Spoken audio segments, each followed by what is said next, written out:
எல்லோருக்கும் வணக்கம். என் பேர் வெற்றிவேல். நான் இப்போது அறுபடை வீடுகளில் முதல் படை வீடான திருப்பரங்குன்றத்தை சொல்லப் போகிறேன்.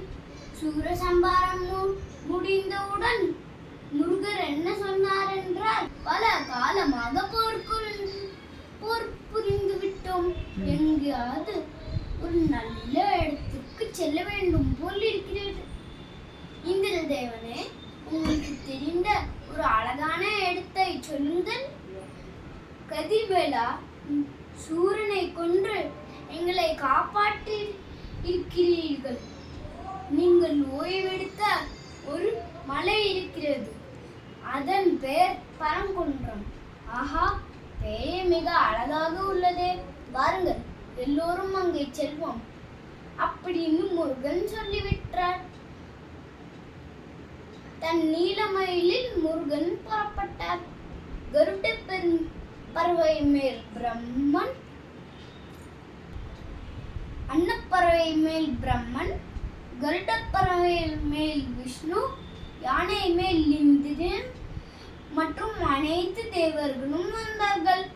முருகன் என்ன சொன்னார் என்றால், ஆஹா, இந்த மலை மிகவும் அழகாக உள்ளது. அட, அங்கு ஒரு கோயில் தெரிகிறதே, வாருங்கள், எல்லோரும் அங்கே செல்வோம். அது ஒரு சிவன் கோயில். எல்லோரும் இறைவனை வணங்கினர்.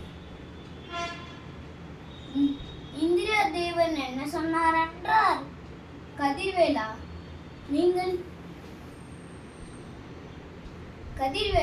உங்களுக்கு திருமண வயதாகிவிட்டது. எனக்கும் ஒரு மகள் இருக்கிறாள். அவள் பேர் தெய்வானை. என்னை திருமணம் செய்து கொள்வதற்கு பல காலமாக தவம் பெற்றவளாயிற்றே. அவளை இங்கு அழைத்து வாருங்கள். இந்திரனின் மனைவி தேவசேனாவும், இந்திரன் மனைவியும் அவங்களோட பொண்ணுதான் தேவசேனா. இந்திரன் மனைவி தெய்வானையும், இந்திரன் மனைவியும் அவர்களது பெண் தெய்வானை. இந்திரன் மனைவியும் அவர்களின் பெண் தெய்வானை வந்தார்கள். முருகனுடைய கல்யாணம் சிறப்பாக திருப்பரங்குன்றத்தில் நடந்தது. இதுதான் இந்த ஊரின் சிறப்பு. நன்றி, வணக்கம்.